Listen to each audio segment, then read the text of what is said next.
संभल हिंसा से लेकर के लोकसभा के सदन की शुरुआत में तमाम तरह की सियासत शुरू हो चुकी है। जहां संभल में हिंसा को लेकर के तमाम सियासी दल कूद पड़े हैं, वहीं लोकसभा में इस बार वक्फ संशोधन बिल भी लिस्टेड है, जिसे लेकर के लोकसभा के अंदर भी सियासत और संग्राम शुरू हो चुका है। इस मसले पर बात करने के लिए हमारे साथ मौलाना तौकीर रजा साहब, उनसे बात करेंगे। सबसे पहले तो ये बताइए कि जिस तरीके से संभल में जो हिंसा हुई है, शाही मस्जिद कमेटी के अध्यक्ष जफर अली को भी पुलिस ने डिटेन कर लिया है, 4 लोगों की मौत की बातें कही जा रही है, 2500 अज्ञात लोगों पे एफआईआर दर्ज कर दिया गया है।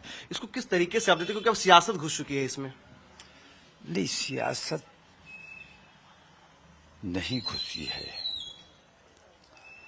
मैं समझ नहीं पा रहा हूं कि इस पे मुझे क्या रिएक्शन देना चाहिए, क्योंकि मेरे रिएक्शन देने से नफरतें और बढ़ने का मामला बन जाता है।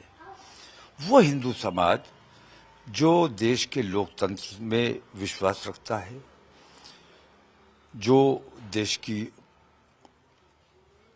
कानून व्यवस्था में विश्वास रखता है, जो हमारे देश के संविधान से मोहब्बत करता है, उस समाज को आगे आना चाहिए। उस समाज को इन चीजों के खिलाफ बात करनी, अगर ये ठीक हो रहा है तो समर्थन करना चाहिए, और अगर गलत हो रहा है, मगर उस संभल में जो कुछ भी हुआ वो हुआ नहीं है, करवाया गया, जबरदस्ती करवाया गया। क्योंकि एक तो कानून प्रक्रिया जो होती है उसके मुताबिक फैसला नहीं किया गया। कानून का मैंने हमेशा ये देखा है, एक तरीका है कि कोई याचिका आती है तो उस पर वो सुनने योग्य है या नहीं है, उस पर गौर किया जाता है, विचार किया जाता है। फिर सुनने योग्य है तो फिर तारीख डाली जाती है, दूसरे पक्ष को भी नोटिस किया जाता है। तो ये सारे जो प्रक्रिया है इसको नहीं अपनाया गया, और आनन फानन में इधर याचिका आई, उधर उन्होंने ऑर्डर किया, और उधर प्रशासन और पुलिस तैयार बैठे थे, क्योंकि ये सब मिलीभगत से हुआ है। प्रशासन तैयार बैठा हुआ था कि आदेश पारित होते ही हमें मस्जिद में घुस जाना है। चलिए, यहां तक ठीक है, सर्वे हो गया, सर्वे कर लिया गया, शांतिपूर्वक हो गया, किसी ने कोई, अगरचे ये तमाम बेईमानी हुई, खुल के बेईमानी हुई, इसके बावजूद मुसलमानों ने कोई रिएक्शन नहीं दिया। फिर दोबारा सर्वे की नौबत क्यों आई, दोबारा सर्वे के लिए जाने की वहां क्या जरूरत थी, और फिर दोबारा सर्वे के लिए अधिकारियों को जाना चाहिए था। उनके साथ वो तमाम हिंदूवादी जो देश में नफरत का माहौल बनाना चाहते, वो लोग, और जय श्री राम कहते हुए जूतों समेत मस्जिद में घुस गए। तो ये कैसे बर्दाश्त किया जाए, क्या किया जाए? हम हुकूमत से क्या सवाल करें? हुकूमत खुली दुश्मनी पर मुसलमानों की आमादा है। सर, मेरा एक सवाल है कि आपने कहा कि किया नहीं गया, ये करवाया गया, पुलिस और प्रशासन पूरी तैयारी में थे, मिली भगत थी, तो किसने करवाया और किसकी मिली भगत आपको लग रही है? ये तमाम केंद्र सरकार की तरफ से ये तमाम चीजें हो रही है, और मैं ये महसूस करता हूं कि प्रदेश सरकार को बदनाम करने के लिए, प्रदेश सरकार को किसी सूरत से बर्खास्त करने के लिए ये सारा खेल केंद्र का है। लेकिन सर, केंद्र और राज्य में तो एक ही पार्टी की सरकार है। एक पार्टी की सरकार होना अलग बात है, लेकिन जो मैं महसूस करता हूं कि सारा खेल केंद्र सरकार खेल रही है, और सरकार बर्खास्त किसी सूरत से हो, या हम अपने मन का मुख्यमंत्री वहां बैठा दें, तो मैं ये महसूस करता हूं। सच्चाई ये है कि केंद्र सरकार देश में अफरा तफरी का माहौल पूरे मुल्क में, अब जब वो मणिपुर में इतनी बड़ी हिंसा हुई और आज भी जारी है, जब उसके लिए कुछ नहीं कहते हैं तो वहां तो फिर संभल के मुसलमान बच्चों का जो कत्ल किया गया, शहीद कर दिया गया, उन लोगों के लिए क्या कुछ कहेंगे और क्या कुछ कर पाएंगे? सर, एक सवाल यह है कि आपने कहा कि वहां पे जिस तरीके से स्थिति बनाई गई, लेकिन कई तरह के सवाल उठ रहे हैं संभल की हिंसा को लेकर के। सवाल ये उठ रहे हैं कि आखिर वहां पे इतने पत्थर कहां से आए? क्या पहले से योजना इस तरह से बनाई गई कि अचानक से इतने पत्थर कर दिए, रखे गए, ईंट पत्थर रखे गए? दूसरा सवाल यह भी उठ रहा है कि पुलिस का साफ तौर पर कहना है कि वो लगातार लोगों से मना कर रहे थे कि भीड़ इकट्ठी ना हो, उसके बावजूद भी भीड़ इकट्ठी हुई, अचानक से पत्थरबाजी हुई, गाड़ियों में आग लगाई गई, तोड़ फोड़ किया गया। तो एक सवाल यह भी उठ रहा है कि क्या पहले से तैयारियां तैयारियां थी इस तरह की कि अगर पुलिस और प्रशासन पहुंचती है तो पत्थर फेंके जाएंगे या फिर तोड़फोड़ की जाएगी? कतई तैयारियां थी, पूरी मुकम्मल तैयारियां थी। और ये तैयारियां मुसलमानों की जानिब से नहीं थी। सर्वे टीम गई, उनके साथ जो हिंदूवादी गए, उन लोगों की ये तमाम प्लानिंग थी कि अगर मुसलमान, जैसे पिछली बार सर्वे के टाइम उन्होंने रिएक्शन नहीं दिया और इस बार भी अगर रिएक्शन नहीं दिया, तो उन्होंने ये पत्थरबाजी अपने लोगों से करवाई है। लेकिन सर पत्थर तो दूसरे पक्ष से आ रहा था। टाइम्स नाउ नवभारत लगातार सर वो कवरेज दिखाया है। दूसरे पक्ष के साथ लोग खड़े हो जाते हैं। मेरे मजमे में कितने लोग ऐसे हैं जो टोपी लगा के आ जाते हैं। तो दूसरे पक्ष को निशाना बनाने के लिए, आपको याद होगा मालेगांव में एक बार जब आतंकवाद चला करता था, तो मालेगांव में हिंदूवादी संस्था के दफ्तर से नकली दाढ़ियां, नकली टोपियां और बम बनाने का सामान, तमाम चीजें बरामद हुई थी। तो ये तमाम, जैसे अभी पिछले दिनों गोरखपुर में टोपी लगाकर गाय का गोश्त मंदिर में डालने जा रहे थे, पकड़े गए। पता चला कि ये हिंदू है, मुसलमान नहीं है। तो ये काम, ये भी जांच का विषय है। पत्थरबाजी उस दिन क्यों नहीं हुई जिस दिन सर्वे के लिए टीम गई, और दोबारा बिना नोटिस के गई, किसी को खबर करके नहीं, सुबह 6 बजे पहुंच गए। तो अगर मुसलमान तैयारी कर, उन्हें तो पता ही नहीं था कि आप सर्वे के लिए आ रहे हैं। तो मुसलमानों को बदनाम करने के लिए, मुसलमानों को टारगेट करने के लिए, मुसलमानों पर गोली चलाने के लिए यह काम करवाया गया है। यूपी पुलिस पे भरोसा है सर आपको? मैं किसी पर, मुझे कोई भरोसा नहीं है। मैं किसी पर भरोसा नहीं कर रहा हूं। सुनिए, पुलिस पर मैं इसलिए भरोसा नहीं करता हूं कि पुलिस की कोई गलती नहीं मानता मैं। गलतियां सरकार की हैं। पुलिस मैनुअल आज तक हिंदुस्तानी मैनुअल नहीं बनाए, जो अंग्रेज बनाकर चले गए। तो उस वक्त भी बांटो और राज करो, वही नीति आज भी चल रही है।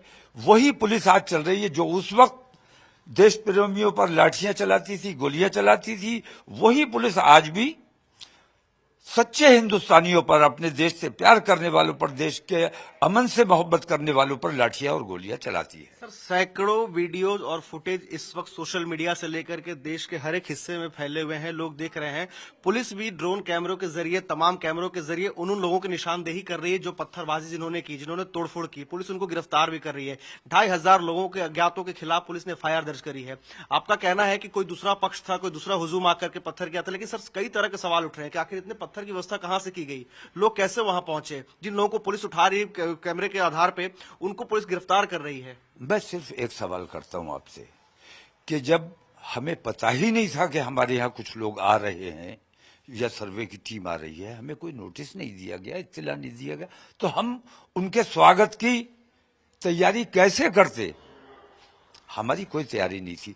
दूसरी बात कि आपने वीडियो फुटेज वो देखे हैं जो आपको दिखाए गए, वो फुटेज आप क्यों नहीं देख रहे जिसमें पुलिस बाकायदा पत्थरबाजी कर रही है, पुलिस फायरिंग कर रही है?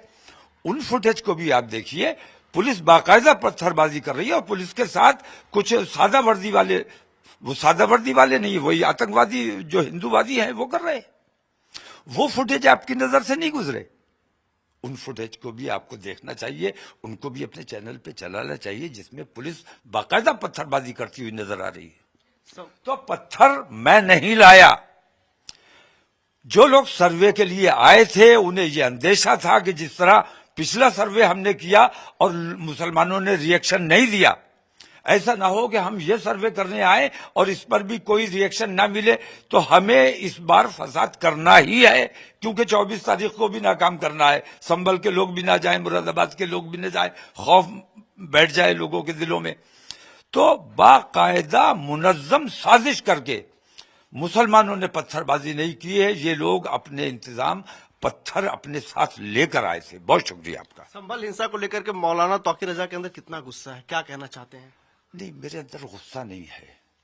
मैं फख्र महसूस कर रहा हूं अपने बच्चों पर जो रसूल आजम के नाम पर शहीद हो गए, जो अपने इस्लाम के नाम पर मुसलमान होने की वजह से जिन्हें शहीद किया गया है, मैं उनकी मौत पर फख्र कर रहा हूं और उनके अहले खाना के गम में बराबर का शरीक हूं और मैं संभल जाऊंगा भी।